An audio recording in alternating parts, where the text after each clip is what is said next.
નમસ્કાર, હું છું ભૂમિત જાની અને આપ જોઈ રહ્યા છો વીટીવી ન્યૂઝ. વીટીવી ન્યૂઝની વિશેષ પ્રસ્તુતિ સંપત્તિ સર્જનમાં આપ તમામ દર્શકોનું સ્વાગત છે. દેશમાં મોંઘવારીએ માજા મૂકી છે અને મધ્યમ વર્ગનું બજેટ ખોરવાયું છે. ત્યારે લોકોની સંપૂર્ણ કમાણી માત્ર રોજબરોજના ખર્ચમાં જ પૂરી થઈ જાય છે. તેવામાં આવક વધારવા નાણાકીય આયોજન કરવું એ આજની તાતી જરૂરિયાત થઈ છે. ત્યારે આપણે આજે ચર્ચા કરીશું આવક વધારવા કેવી રીતે નાણાકીય આયોજન કરવું તેના પર. ત્યારે આ મુદ્દે આપણે આજે કરીશું સંપત્તિ સર્જન.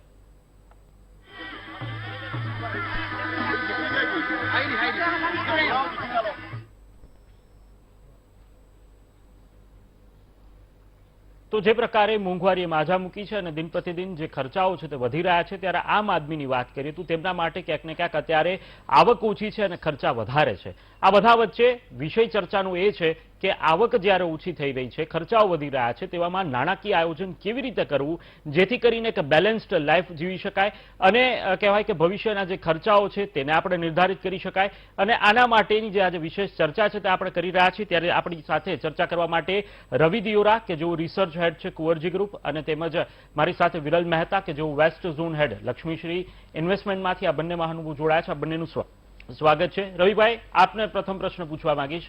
જે પ્રકારે આપણે આજે ચર્ચા કરી રહ્યા છીએ કે નાણાકીય આયોજન, સૌપ્રથમ તો આ કેટલો જરૂરી વિષય આજના આ વાગતી દોડતી જિંદગીમાં બન્યો છે જ્યારે ખર્ચાઓ વધારે છે અને આવક ઓછી છે?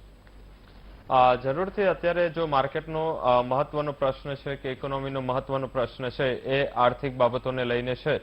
જે રીતે શોર્ટ ટર્મમાં બધી જ સેન્ટ્રલ બેન્કો ઇન્ક્લુડિંગ ફેડરલ રિઝર્વ છે, સાથે બેંક ઓફ ઇંગ્લેન્ડ છે અને including reserve bank of India, તમામ જે મોટી સેન્ટ્રલ બેન્કો છે એણે ગત સપ્તાહે પોતાના જે રેટ્સ છે એ વધાર્યા છે.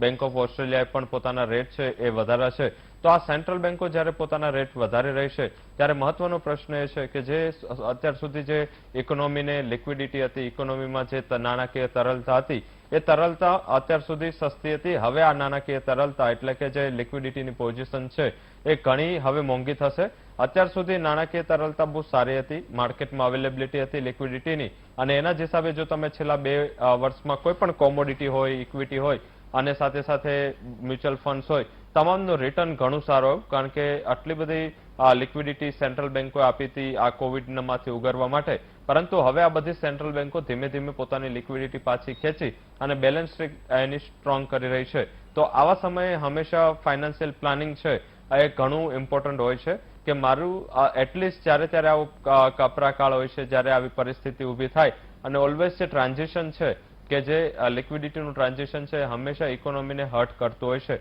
તો આર્થિક પરિબળો આગળ જતા થોડા વોલ્ટાઇલ રહેશે અને આવા સમયમાં આવક ઓછી છે, પરંતુ ધીમે ધીમે જે રશિયા અને યુક્રેનના વોરના હિસાબે કોમોડિટીના ભાવ ભડકે બળ્યા છે અને ત્યારે બધી જ ચીજ વસ્તુઓના ભાવમાં એક મોટી મોંઘવારીની પરિસ્થિતિ ઊભી થઈ છે.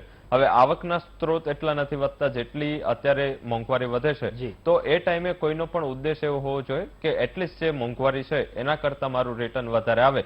કારણ કે જ્યારે ત્યારે નાણાકીય તરલતા સારી હોય, ઇકોનોમીની કન્ડિશન સારી હોય, ત્યારે ઓલવેઝ તમારું ફોકસ રિટર્ન ઉપર હોવું જોઈએ. અને જ્યારે ત્યારે અત્યારે જે પરિસ્થિતિ ઊભી થઈ છે કે જે વોલેટિલિટી છે, ત્યારે તમારું જે મેજર ફોકસ છે એ રિસ્ક મેનેજમેન્ટ પર હોવું જોઈએ. તો મારા હિસાબે અત્યારે રિસ્ક મેનેજમેન્ટ ઘણું ઇમ્પોર્ટન્ટ છે. અને વિવિધ અસેટ ક્લાસની જે આપણે આગળ ચર્ચા કરીશું, તો વિવિધ અસેટ ક્લાસમાં તમારું ઇન્વેસ્ટમેન્ટ હોવું જોઈએ. તો એના કરતાં એક ક્લાસમાં જો ઇન્વેસ્ટમેન્ટ થાય અને એની જે વોલેટિલિટી છે એની અસર તમારા રોકાણ પર ના પડે. ચોક્કસથી વિરલભાઈ, આપને પ્રશ્ન પૂછવા માંગીશ. જ્યારે આપણે આ વિષય પર ચર્ચા કરી રહ્યા છીએ, એક પ્રશ્ન એ પણ ઉઠે છે કે નાણાકીય આયોજન મહત્વ વિશે તો વાત કરી, પરંતુ અહીંયા પરિબળો વિશે ચર્ચા કરવામાં આવે તો દરેક લોકોના અલગ અલગ તેમની જરૂરિયાતો હોય છે, દરેક લોકોની અલગ અલગ માંગ હોય છે. ત્યારે તેમને કઈ પ્રમાણે કઈ રીતે તેમને આ નાણાકીય આયોજન કરવું જોઈએ અને નાણાકીય આયોજન એ કઈ ઢબથી કરવું જોઈએ જેથી કરીને તેમને ભવિષ્યની અંદર તેમના ખર્ચાઓ છે, અન્ય જે ખર્ચાઓ છે તેના પર એ કહેવાય ને કે પાર ઉતારી શકાય. તો એના માટે કઈ પ્રકારે આયોજન હોવું જોઈએ અને તેના પરિબળો શું? જી, ખાસ કરીને જોવા જાય તો જનરલી આપણે જે રીતના રવિભાઈ કીધું કોરોનાનો એવો ટાઈમ પીરિયડ આપણે જોયો, એવા ટાઈમ પીરિયડમાં જેમની પેસિવ ઇન્કમ હતી, એક ઇન્કમ જે તમારી દર મહિને તમને આવક આવતી હોય તમારા બિઝનેસ કે જોબમાંથી, એ ઇન્કમ અલગ થઈ ગઈ. પણ જ્યારે બધું લોકડાઉનનો ટાઈમ હતો ત્યારે બધું ઠપ હતું, ત્યારે એક એવી પેસિવ ઇન્કમ હોવી જોઈએ કે જેમાંથી તમે વિડ્રો કરી શકો. ખાસ કરીને જોવા જાય તો જે રોજિંદી તમારી ઇન્કમ છે એમાંથી મિનિમમ એવો ટાર્ગેટ રાખવો જોઈએ કે મિનિમમ 20% ઇન્કમના એક જાતનું સેવિંગ થવું જોઈએ. ભલે ડિફરન્ટ ટાઈપમાં હોય, થોડો પાર્ટ એમાં 5% એફડી નો હોય, 5% મ્યુચ્યુઅલ ફંડ કહી દો, થોડું ઇક્વિટી કહી દો, અને થોડું ડેપ્થને અમુક બીજા ઓપ્શન છે જેની આપણે આગળ ચર્ચા કરશું એમાં હોવો જોઈએ. એટલે આ ઇન્વેસ્ટમેન્ટ એવું જરૂરી છે કારણ કે એ તમારી પેસિવ ઇન્કમ છે કે કપરા સમયમાં તમને કામ આવે છે. જ્યારે પણ આપણે કોઈના આપણા કિડ્સના કે કોઈના મેરેજ હોય કે આપણું રિટાયરમેન્ટ હોય, આનું પ્લાનિંગ અત્યારથી તમે સેવિંગ જે તમે કરો છો દર મહિને એમાંથી કરવું જોઈએ. અને ખાસ કરીને 20% એટલે કહું છું કે ભલે નાની તો નાની, દર મહિને 500, 1000, 2000 ઘણા બધા એવા સેવિંગ ઓપ્શન છે કે જેમાં નાની નાની ઇન્કમ ભેગી કરીને એક સમયે 20 વર્ષ પછી એક બહુ મોટી તમને એક રિટર્ન આપી શકે છે. તો ચોક્કસથી એટલે મેનેજમેન્ટ કરવું એ આજના જમાનાની જરૂરિયાત બની ગઈ છે. હવે માત્ર જે જૂના રૂઢિચુસ્ત રીતે જે સમગ્ર આયોજન થતા હતા કે બેંકમાં જે કંઈ પૈસા આવ્યા એફડીમાં મૂકી દીધા, પોસ્ટમાં મૂકી દીધા, માત્ર હવે એ આયોજન અત્યારમાં સીમિત નથી. હવે નવા આયોજનો અને ટેકનિકલી પણ તેને સમજવું પડશે. તો આ જ અંગે વધુ ચર્ચા કરીએ. રવિભાઈ, આપને એ પૂછવા માંગીશ, જ્યારે આ વિષયની ચર્ચા કરીએ છીએ ત્યારે કે કયા કયા આપણી પાસે સાધનો ઉપલબ્ધ છે, સાધનો એટલે કે વિકલ્પ કયા કયા આપણી પાસે ઉપલબ્ધ છે કે જેની અંદર નાણાકીય આયોજન થઈ શકે અને આયોજન મુજબ તેની બચત છે અથવા તો તેમના ખર્ચાઓ છે તેને કઈ રીતે મેનેજ કરી શકે, અથવા તો જે બચત થઈ રહી છે તેમાંથી એને રોકાણમાં કેવી રીતે પરિવર્તિત કરાવી શકાય, તેના માટેના કયા કયા વિકલ્પો માર્કેટમાં ઉપલબ્ધ છે જેથી કરીને મધ્યમ વર્ગ ખાસ કરીને આ જે સમસ્યા સામે ઝઝૂમી રહ્યો છે તેમાંથી તેને રાહત મળે. જરૂરથી માર્કેટમાં અલગ અલગ ઇકોનોમીની કન્ડિશન ઉપર કેટર કરવા માટે કે એને આપણે એનો સામનો કરવા માટે અલગ અલગ અસેટ ક્લાસ છે એ અવેલેબલ છે. માર્કેટમાં ઘણા એવા અસેટ ક્લાસ છે જે કોઈ વાર ઇકોનોમીની સારી પરિસ્થિતિમાં કામ કરતા હોય, કોઈ અસેટ ક્લાસ ખરાબ પરિસ્થિતિમાં કામ કરતા હોય. હાલાકી ફિયર અને ગ્રેડ ઘણું ઇમ્પોર્ટન્ટ છે. આપણને ઓલવેઝ એવું લાગે જ્યારે ત્યારે માર્કેટ ઇક્વિટી બહુ ચાલે અને જો આપણું રોકાણ ઇક્વિટીમાં ના હોય તો આપણને ગ્રેડ ઊભી થાય કે ઇક્વિટી ચાલી ગયું પણ મારું રોકાણ 100% ઇક્વિટીમાં નહોતું. પરંતુ જે અત્યારે પરિસ્થિતિ ઊભી થઈ અને હાયર લેવલથી જ્યારે ઇક્વિટીમાં કરેક્શન આવે ત્યારે આપણને ડેટ અને ગોલ્ડ માર્કેટ વધારે સારું લાગે. તો ઘણા એવા નાણાકીય આયોજન કરવાના ટૂલ્સ છે જ્યાં તમે એક સારી રીતે તમારું પરિસ્થિતિનું આયોજન કરી શકો છો. આના ઉપર ઘણા એવા તમારી જે ઇન્કમ છે, મારા હિસાબે જે પણ લોકો આ શો જોઈ રહ્યા છે એને ધ્યાન રાખવું જોઈએ કે એને 3 વસ્તુ હંમેશા આ ફિક્સ હોવી જોઈએ. પહેલું, એની પાસે ટર્મ ઇન્સ્યોરન્સ હોવો જોઈએ એટલે કે ફેમિલી પ્રોટેક્ટ રહે. સેકન્ડ, એમની પાસે મેડિક્લેમ હોવો જોઈએ, એના હિસાબે જે આકસ્મિક હેલ્થના રિલેટેડ કોઈ ખર્ચ આવે તો ના હોય. અને એની પાસે મિનિમમ 6 મહિનાની જે મંથલી સેલેરી છે એ 6 મહિનાની સેલેરીની બચત હોવી જોઈએ. અને આ બચત ડેટમાં હોવી જોઈએ કે એ આગળ જતા ગમે ત્યારે આવી સિચ્યુએશન ઊભી થાય કે આપણી જોબની સિચ્યુએશનમાં અણધારું કંઈ નેગેટિવિટી આવે તો આ કેટર કરી શકે. હવે આ નાણાકીય આયોજન ઘણું ઇમ્પોર્ટન્ટ એના હિસાબે છે કે આપણો જે ખર્ચ છે એ ઉત્તરોત્તર વધી રહ્યો છે. તો મારા હિસાબે થોડો પાર્ટ તમારે ઇક્વિટીમાં લાવવો જોઈએ કારણ કે ઇક્વિટી માર્કેટ છે એ ઓલવેઝ તમને લાંબા સમયમાં સારું રિટર્ન આપે છે. અત્યાર સુધીની હિસ્ટ્રી રહી છે કે ઇક્વિટી માર્કેટમાં 13 થી 15% CAGR રિટર્ન આપણે ભારતીય માર્કેટમાં જોયા છે. સેકન્ડ, ડેટ માર્કેટ છે. ડેટ માર્કેટ પણ સારું રિટર્ન આપી રહ્યું છે. ભારતીય માર્કેટમાં જે ઇમર્જિંગ ઇકોનોમીઝ છે એના તમામ ડેટ માર્કેટ સારું કરી રહ્યા છે.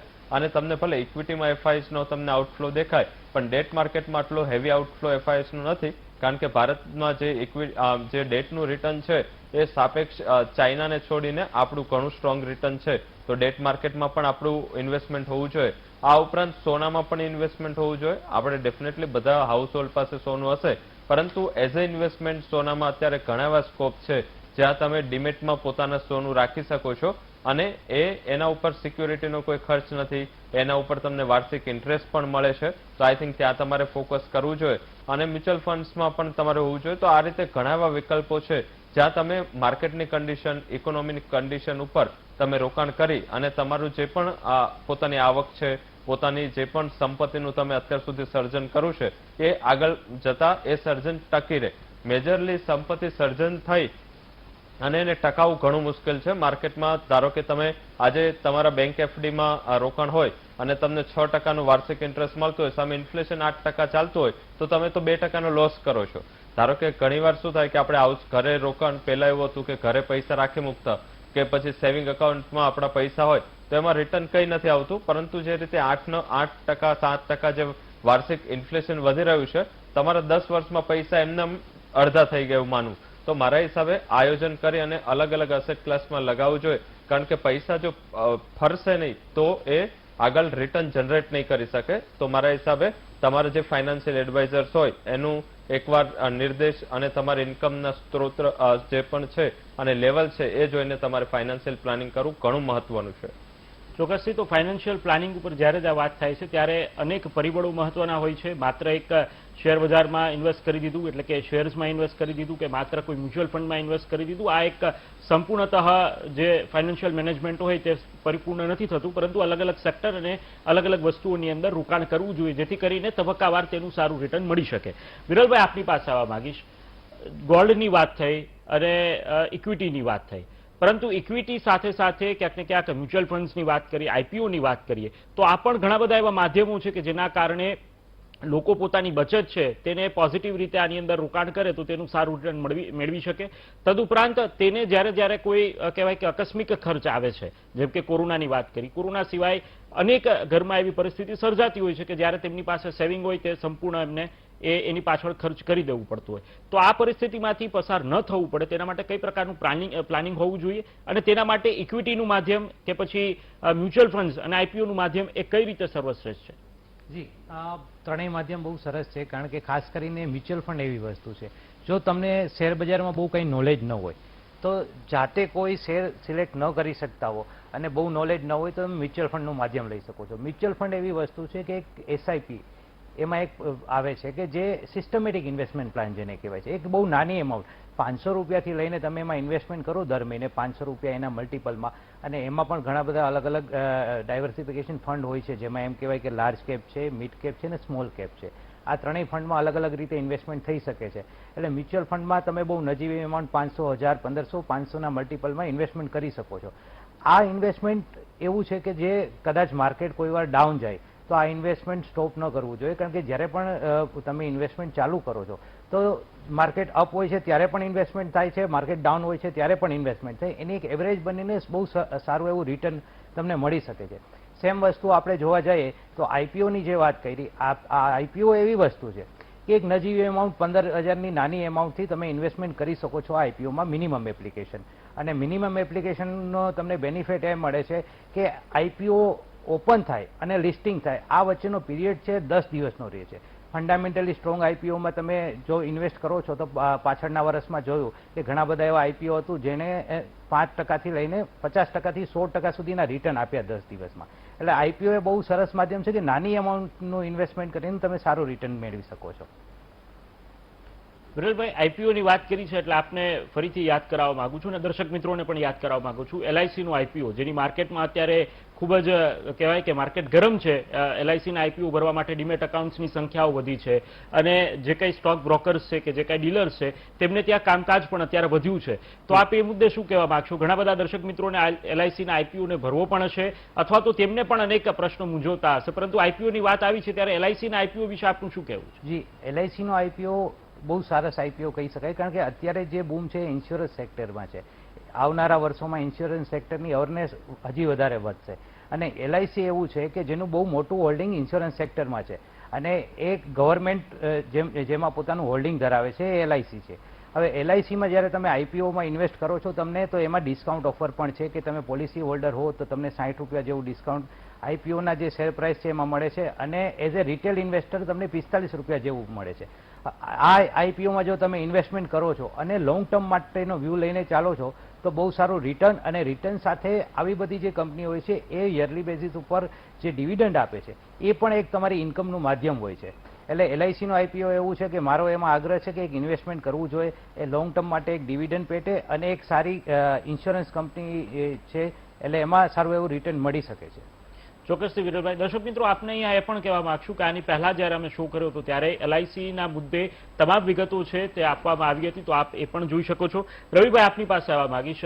આ ઉપરાંત એક ડેટ ફંડની આપણે લોકો વાત કરી રહ્યા છીએ, ગોલ્ડની પણ વાત આપે કરી, પરંતુ તેની અંદર કઈ રીતે ઇન્વેસ્ટ થઈ શકે, કેવી રીતે રોકાણકાર છે તે તેના માધ્યમથી ઇન્વેસ્ટ કરી શકે અને સારું રિટર્ન મેળવી શકે, એ માટે આપ મધ્યમ વર્ગના જે લોકો છે, રોકાણકાર છે, તેમને કેવી રીતે ગાઈડ કરશો?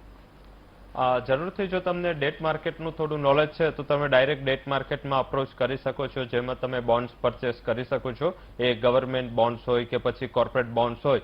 પરંતુ બોન્ડ્સમાં જ્યારે ડેટનો પ્રશ્ન આવે ત્યારે એની ક્વોલિટીની જે તમારે જાંચ કરવાની હોય કે જે પણ ધારો કે ગવર્મેન્ટમાં તો ચાલો પ્રોબ્લેમ નહીં, પરંતુ જે તમે કોર્પોરેટ બોન્ડ્સ છે ત્યાં એ કંપની કેવી છે, બોન્ડ્સનું શું એમાં કન્ડિશન્સ છે એ તમને સમજમાં ના આવે તો આઈ થિંક કે જેમ મ્યુચ્યુઅલ ફંડ ઇક્વિટીમાં અવેલેબલ છે એ જ રીતે મ્યુચ્યુઅલ ફંડ ડેટ માર્કેટમાં પણ અવેલેબલ છે. એ જ રીતે નાના ઇન્વેસ્ટમેન્ટથી તમે ડેટ માર્કેટમાં આવી શકો છો. હવે રિટર્નની વાત કરીએ તો રિટર્ન એનું જે છે એ ઇકોનોમી સાથે બહુ એવું કોરિલેટેડ છે. તમને થોડું પણ માર્કેટનું કે ઇકોનોમીનું નોલેજ હોય તો ડેફિનેટલી તમે સિલેક્ટ કરી શકો છો. હવે ના હોય તો હું તમને બે ખાલી લાઈનમાં સમજાવી દઉં કે આમાં ક્યારે કયા બોન્ડને પરચેસ કરવા જોઈએ. જ્યારે ત્યારે સિનારીઓ ફોલિંગ ઇન્ટરેસ્ટ રેટનો હોય કે ઇન્ટરેસ્ટ રેટમાં ઘટતા જતા હોય અને સડનલી ધારો કે આપણે કોવિડ પછી જોયું કે કોવિડના હિસાબે ગવર્મેન્ટે કોવિડના હિસાબે આરબીઆઈ કે પછી તમામ જે સેન્ટ્રલ બેન્કો છે એમને ઇન્ટરેસ્ટ રેટ ઘટાડા. આવા ટાઈમે જે સૌથી વધારે ડિમાન્ડ આવતી હોય છે એ ગવર્મેન્ટ બોન્ડ્સની આવતી હોય છે, લોંગ ટર્મ બોન્ડ્સની આવતી હોય છે. કારણ કે જે વ્યાજદર ઘટાડાની સીધી જલ્દી અસર શોર્ટ ટર્મ બોન્ડ પર પડે અને લોંગ ટર્મ બોન્ડ પર આની અસર આવતા વાર લાગે. એટલે જ્યારે ત્યારે ફોલિંગ રેટ ઇન્ટરેસ્ટ રેટ સિનારીઓ હોય ત્યારે જે તમે ગિલ્ડ સિક્યુરિટી કહી શકાય કે લાંબા સમયના ગવર્મેન્ટના બોન્ડ્સ છે એમાં પરચેસ કરી શકો છો. જો તમે મ્યુચ્યુઅલ ફંડ છે એમાં પણ તમે જે લાંબા સમયના જે long term date bond dates છે એના તમામ મ્યુચ્યુઅલ ફંડ્સ અવેલેબલ છે ભારતમાં, એ તમે પરચેસ કરી શકો છો. જ્યારે ત્યારે તમને એવું લાગે કે ઇન્ટરેસ્ટ રેટ રાઇઝિંગ સિનારીઓમાં છે, જે હમણાં જ આપણે આરબીઆઈ તરફથી ઇન્ટરેસ્ટ રેટ વધારવામાં આવ્યો, ફેડરલ રિઝર્વ તરફથી પણ ઇન્ટરેસ્ટ રેટ વધારવામાં આવ્યો, આવી પરિસ્થિતિમાં તમારે શોર્ટ ટર્મ ડેટ ફંડ ઉપર ફોકસ કરવું જોઈએ. શું કામ? કારણ કે શોર્ટ ટર્મ ડેટ ફંડ છે એના જે આયોજન હોય છે એ નાના સમયનું હોય છે. એટલે કે આજે કોઈ 1 મહિનાનું ડેટ છે, હવે એ લોકો લઈ અને આવતા મહિને વધારે પર્સન્ટેજમાં એ લોકો એને ધિરાણ કરી શકે. લોંગ ટર્મમાં શું હોય છે કે 10-20 વર્ષનું લોંગ ટર્મ ફંડ હોય છે. એટલે અત્યારની પરિસ્થિતિમાં તમારે શોર્ટ ટર્મ ડેટ ફંડ છે એ ઘણું સારું રિટર્ન આપી શકે, કારણ કે અત્યારે રાઇઝિંગ રેટ સિનારીઓ છે. તો મારા હિસાબે જે પણ મ્યુચ્યુઅલ ફંડ છે, જો તમને ડાયરેક્ટ બોન્ડમાં ખ્યાલ ના આવે તો જે પણ મ્યુચ્યુઅલ ફંડ છે અને સારી ક્વોલિટી મ્યુચ્યુઅલ ફંડ છે એમનું 5 વર્ષનું હિસ્ટોરિકલ રિટર્ન જોઈ અને તમારે ત્યાં ફોકસ કરવું જોઈએ. હવે જ્યારે તમે ફંડ સિલેક્ટ કરો છો ત્યારે તમારે એક વસ્તુ જોવી જરૂરી છે કે એ જે મ્યુચ્યુઅલ ફંડ છે એની સાઇઝ મોટી હોવી જોઈએ. મીન્સ કે એનું એસેટ અંડર મેનેજમેન્ટ એ તમને કોઈ પણ વેબસાઇટમાં અને સાથે મ્યુચ્યુઅલ ફંડની વેબસાઇટમાં ફ્રીમાં મળી જશે. તમે ગૂગલ કરશો તો પણ મળી જશે. જેટલી સાઇઝ મોટી હશે ડેટ ફંડની એટલું એમાં બાર્ગેન પાવર વધારે હશે અને એટલું એનું ફંડ સારું મેનેજ થાય. તો મારા હિસાબે જે પણ સારા એવા અત્યારે ફંડ સાઇઝ છે અને શોર્ટ ટર્મ એનું નેચર છે એ તમને ડેટ ફંડ સારું રિટર્ન આપે. તો આ વિકલ્પ શું કામ જરૂરી છે? કારણ કે આ જ્યારે ત્યારે ફોલિંગ ઇન્ટરેસ્ટ રેટ સિનારીઓ હતો ત્યારે long term date funday 13% return આપ્યું હતું. હવે રાઇઝિંગ છે તો અત્યારે તમને શોર્ટ ટર્મ ઘણું સારું રિટર્ન આપશે. તો જે ડેટ ફંડ છે એ તમને ઇન્ફ્લેશન કરતા ઓલવેઝ વધુ રિટર્ન આપતા હોય છે. સોનાની પણ જે વાત કરીએ આપણે, સોનામાં પણ ઘણા ફંડ્સ છે, સોનામાં પણ ડાયરેક્ટ ETF છે, ત્યાં પણ તમારું રોકાણનો ઓપ્શન છે. સોનાએ 2000 થી લઈ આજ સુધી જે ઇક્વિટીનું 15% છે, સોનાનું 11 થી 12% રિટર્ન છે. મીન્સ કે જે સેફ હેવન છે, જ્યાં ભાવ બહુ ઘટતા નથી છતાં રિટર્ન સારું છે. તો ઘણા એવા વિકલ્પો છે જે પરિસ્થિતિ જ્યારે વકરે, ફોર એક્ઝામ્પલ જ્યારે આપણે કોવિડ જોયું, કોવિડ આવ્યું તરત જ સોનું 55,000 રૂપિયા હતું અને વેચાતું પણ હતું. ડેટ ફંડ છે એને 13% રિટર્ન આપ્યા જ્યારે ઇક્વિટીનું રિટર્ન ખરાબ હતું. તો તમને જ્યારે ઇક્વિટીનું રિટર્ન ખરાબ હોય ત્યારે તમને ડેટ મ્યુચ્યુઅલ ફંડ છે અને સોનું છે એ તમને સેફટી આપે.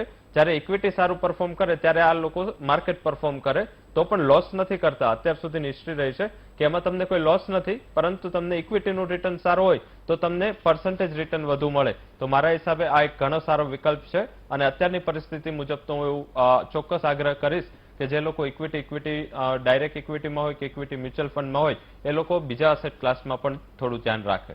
ચોક્કસથી રવિભાઈ, ડેટ ફંડ વિશે આપણે સૌએ વાત કરી. આ ચર્ચાને આપણે આગળ યથાવત રાખશું, પરંતુ હાલ સંપત્તિ સર્જનના સમય થયો છે એક વિરામનું. આપ જોતા રહો વીટીવી ન્યૂઝ. વિરામ બાદ તમામ દર્શકોનું સ્વાગત છે. આપણે ચર્ચાને યથાવત રાખીશું. રવિભાઈ અને વિરલભાઈ બંને આપણી સાથે જોડાયેલા છે. રવિભાઈ, આપને પૂછવા માંગીશ, જ્યારે રિટર્નની સાપેક્ષ વાત આવે ત્યારે ઇક્વિટી હોય કે ગોલ્ડ બોન્ડ હોય કે ઇવન ગોલ્ડ હોય કે પછી અન્ય કોઈ મ્યુચ્યુઅલ ફંડ્સ કે આઈપીઓ હોય, તો એ દ્રષ્ટિએ રિટર્ન કોને સૌથી વધારે સારું આપ્યું છે પ્રમાણમાં? અને મધ્યમ વર્ગે જ્યારે નાનું ઇન્વેસ્ટમેન્ટ કરતા હોય છે તેના માટે સારું રિટર્નની અપેક્ષા પણ મધ્યમ વર્ગ રાખે જ છે. તો એ મુજબ જોઈએ તો કોને સારું રિટર્ન આપ્યું અને તે મુજબ આપ કઈ રીતે સજેસ્ટ કરશો કે કોને કઈ દિશામાં ઇન્વેસ્ટ કરવું જોઈએ? ડાયરેક્ટ રિટર્નની વાત કરીએ તો મેં એક મીન્સ ડેટા એનાલાઇઝ કર્યો એ પ્રમાણે 2000 પછી અત્યાર સુધીનું જે મેં આગળ પણ જે ગોલ્ડના રિટર્ન વિશે વાત કરી એમાં વાર્ષિક જે રિટર્ન છે ગોલ્ડમાં એ 10 થી 12% વચ્ચે રહ્યું છે અને સાથે સાથે એક સેફટી પણ ઇન્વેસ્ટમેન્ટની રહી છે. ડેટ ફંડનું જે CAGR રિટર્ન છે અત્યાર સુધીનું, કારણ કે ભારત છે એક ઉગરતી અને ઉભરતી ઇકોનોમી છે, તો ઓલવેઝ જે ડેવલપિંગ ઇકોનોમી હોય ત્યાં ડેટના રિટર્ન સારા આવતા હોય, તો એમાં પણ જે રિટર્ન છે એ 60% આસપાસનું હોય છે. સાથે તમે જો ઇક્વિટીઝની વાત કરો તો ઇક્વિટીઝમાં 13 થી 15% વચ્ચે CAGR રિટર્ન આપ્યું છે. CAGR એટલે મીન્સ કે 10% રિટર્ન હોય તો આ વખતે 110 ઉપર ગણાય, મીન્સ 100 પ્લસ 10 પ્લસ એના ઉપર રિટર્ન મળે તો એ જે ચડોતર વ્યાજ છે એ તમને મળી જાય. અને મારા હિસાબે આ એક 3 જે રિટર્ન અસેટ ક્લાસ છે જે આપણી પાસે અત્યારે ભારતીય માર્કેટમાં ઘણા લિક્વિડ અસેટ ક્લાસ છે અને રિટર્નની દ્રષ્ટિએ પણ ત્રણેયનું રિટર્ન આમ અલગ છે, પરંતુ જે રિસ્ક છે એ પણ ત્યાં ઘણું અલગ છે. ડેટમાં રિસ્ક ઘણું ઓછું હોય છે, ગોલ્ડમાં વોલ્ટાલિટીનું રિસ્ક એનાથી વધારે હોય છે અને ઇક્વિટી માર્કેટનું નેચર વોલેટાઇલ છે એટલે એનું વોલ્ટાલિટી ત્યાં વધુ હોય છે. તો મારા હિસાબે અત્યારે જે આર્થિક પરિસ્થિતિ છે અને આગળ જતા મારું એવું માનવું છે કે જો તમે લમસમ ઇન્વેસ્ટમેન્ટ કરશો ઇક્વિટી માર્કેટમાં તો તમને 10% થી વધારે રિટર્ન પોસિબલ નથી, કારણ કે આર્થિક પરિસ્થિતિ થોડી હમણે વિકટ થઈ છે, ફુગાવો વધતો જાય છે, આર્થિક સંકેતો નકારાત્મક છે, રશિયા યુક્રેન વોર ચાલી રહ્યું છે, ચીનમાં લોકડાઉન છે, યુરોપમાં કોવિડ કેસીસ આવી રહ્યા છે. તો આ પરિસ્થિતિમાં ઇક્વિટીઝ બહુ સારું પરફોર્મ નહીં કરે, પણ એવું નથી કે ઇક્વિટી પરફોર્મ નહીં કરે, ઇક્વિટી પરફોર્મ કરશે, પરંતુ હું એવું ધારીશ કે અત્યારે જો મારે 100 રૂપિયાનું ઇન્વેસ્ટમેન્ટ કરવું છે તો મારા 50 રૂપિયા ઇક્વિટીમાં જશે, જે હું અત્યારે સારા સેક્ટર જોઈ અને ધીમે ધીમે SIP-ના પાર્ટ રૂપે હું એને અલગ રાખીશ. હું 20 રૂપિયા ડેટ ફંડમાં રોકીશ, કારણ કે ડેટ ફંડ છે એ થોડું સેફટી પ્રોવાઈડ કરતું હોય છે. 10% હું ગોલ્ડમાં રાખીશ, કારણ કે ગોલ્ડ છે ઓલવેઝ જ્યારે આર્થિક પરિસ્થિતિ નકારાત્મક થાય ત્યારે સોનું છે આઉટ પરફોર્મ કરતું હોય છે. તો આ થઈ ગયા 80%. હવે હું 20%ની જે મારું રોકાણ છે એ હું કેશમાં અને લિક્વિડ ફંડમાં રાખીશ. જ્યારે ત્યારે કોઈ IPO આવશે, જ્યારે ત્યારે જો કોઈ રિટર્નની પરિસ્થિતિ એકાદ અસેટ ક્લાસમાં વધશે તો ત્યાં હું અલોકેટ કરીશ. તો 50% ઇક્વિટી, 20% ડેટ, 10% ડાયરેક્ટ હું ગોલ્ડ લઈશ અને 20% જે મારો પોર્ટફોલિયોનો પાર્ટ છે એ હું જ્યારે ત્યારે કોઈ એવું રિટર્નની ઓપોર્ચ્યુનિટી કે IPO આવે એના માટે રાખીશ. અત્યારે મારા મત મુજબ આ જે પ્લાનિંગ છે એ તમને આવતા 2-3 વર્ષ જ્યાં માર્કેટ વોલ્ટાઇલ થશે પરંતુ તમારું રિટર્નમાં એટલી વોલ્ટાલિટી નહીં આવે.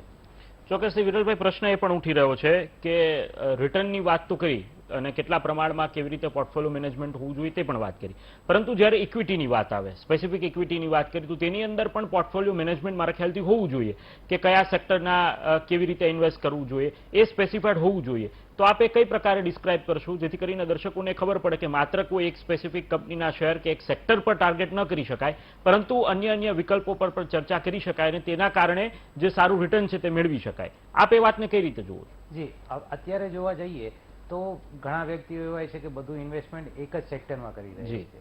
ઇક્વિટી એવી વસ્તુ છે કે જેમાં તમને અલગ અલગ સેક્ટર આવેલા છે. હવે ડાયવર્સિફિકેશન તમારા ફંડને કરવું જોઈએ, કોઈ એવું ન કરવું જોઈએ કે બધી એમાઉન્ટ બેન્કિંગમાં રોકી દેવી જોઈએ.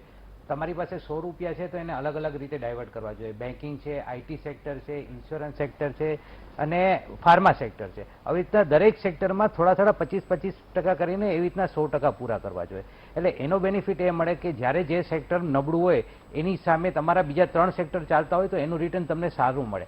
અને તમારા પોર્ટફોલિયોમાં એવી વસ્તુ પણ હોવી જોઈએ, એવી સ્ક્રિપ્ટ પણ હોવી જોઈએ 30% કે જે તમને ડિવિડન્ડ ઇન્કમ આપે. કારણ કે ડિવિડન્ડ ઇન્કમ એવી છે કે જે બહુ સારી મળે છે, કારણ કે ઘણા બધા PSU એટલે પબ્લિક સેક્ટરના જે સ્ટોક છે ગવર્મેન્ટ જેમાં ઇન્વોલ્વ છે એવા, એ વાર્ષિક તમે જોવા જાવ તો 8% જેવું તો ખાલી ડિવિડન્ડની ઇન્કમ ધરાવે છે. એટલે ખાસ કરીને હું એમ કહેવા માંગીશ કે કોઈ પણ એક સ્ક્રિપ્ટ કે એક ફંડમાં રોકવાની જગ્યાએ તમારું ફંડ ડાયવર્સિફિકેશન કરવું જોઈએ ને અલગ અલગ સેક્ટરમાં રોકવું જોઈએ. વિરલભાઈ, એક પ્રશ્ન એ પણ અહીંયા પૂછવા માંગીશ તમને. શુક્રવાર છે, માર્કેટ આજે ક્લોઝ થયું અને ખાસ કરીને જે વ્યાજદર વધારવામાં આવ્યા તેની સીધી અસર માર્કેટ પર જોવા મળી. સેન્સેક્સ ધડામ થઈને પડ્યું અને તેની અસર વર્તાઈ જ રહી છે. આજે પણ કદાચ ઓપન થયું માર્કેટ ત્યારે નેગેટિવ હતું. આવનારું અઠવાડિયું આપની દ્રષ્ટિએ કઈ પ્રકારે હોઈ શકે, કઈ પ્રકારે ઉતાર ચઢાવ છે તે આવી શકે અને જે રોકાણકારો છે તેને શું વાત ધ્યાનમાં રાખવી જોઈએ? જી, રોકાણકારોએ ખાસ ધ્યાનમાં રાખવું જોઈએ કે આવતું અઠવાડિયું જે છે એ વોલેટાઇલ રહેશે. એટલે ખાસ કરીને એક સાથે કોઈ પણ પૈસા નાખી દેવાનો જોઈએ. દરેક લેવલે જ્યારે પણ માર્કેટ નીચે આવે છે ત્યારે દરેક લેવલે થોડું ઇન્વેસ્ટમેન્ટ કરવું જોઈએ. અને આવતું અઠવાડિયું વોલેટાઇલ રહેશે. એક તો LIC નો બહુ મોટો IPO છે, 9 તારીખે પૂરો થાય છે. સાથે હજી આપણને રશિયા અને યુક્રેનનું જે યુદ્ધ છે એનું પણ કાંઈ હજી ક્લિયર પિક્ચર નથી મળ્યું. એટલે ગ્લોબલ ઇફેક્ટ પણ ઘણી બધી છે, જેના કારણે આવતું અઠવાડિયું નહીં પણ આવતો મહિનો પણ એક વોલેટાઇલ સ્થિતિ રહી શકે કે માર્કેટમાં અપડાઉન ઘણા બધા આવી શકે. એટલે કોઈ પણ એવા ન્યૂઝ કે કોઈ પણ અફવા ઉપર જઈને ઇન્વેસ્ટમેન્ટ ન કરવું જોઈએ. જે પણ ઇન્વેસ્ટમેન્ટ કરો એ તમારી પાસે જે મૂડી છે એટલું જ ઇન્વેસ્ટમેન્ટ અને લોંગ ટર્મ આવનારા 2 થી 3 વર્ષ માટે કરો. જી, તો ચોક્કસથી રવિભાઈ અને વિરલભાઈ, આપ બંને અમારી સાથે આ ચર્ચામાં જોડાયા તે બદલ આપ બંનેનો ખૂબ ખૂબ આભાર. તો દર્શક મિત્રો, આપણે આ જ પ્રકારે દર શુક્રવારે મળતા રહીશું અને આ અલગ અલગ વિષયો પર ચર્ચા કરતા રહીશું. સંપત્તિ સર્જનમાં આપ જોડાયેલા રહેશો અને ફરીથી આવતા વખતે નવા વિષય સાથે મળશું. ત્યાં સુધી મને રજા આપશો. નમસ્કાર.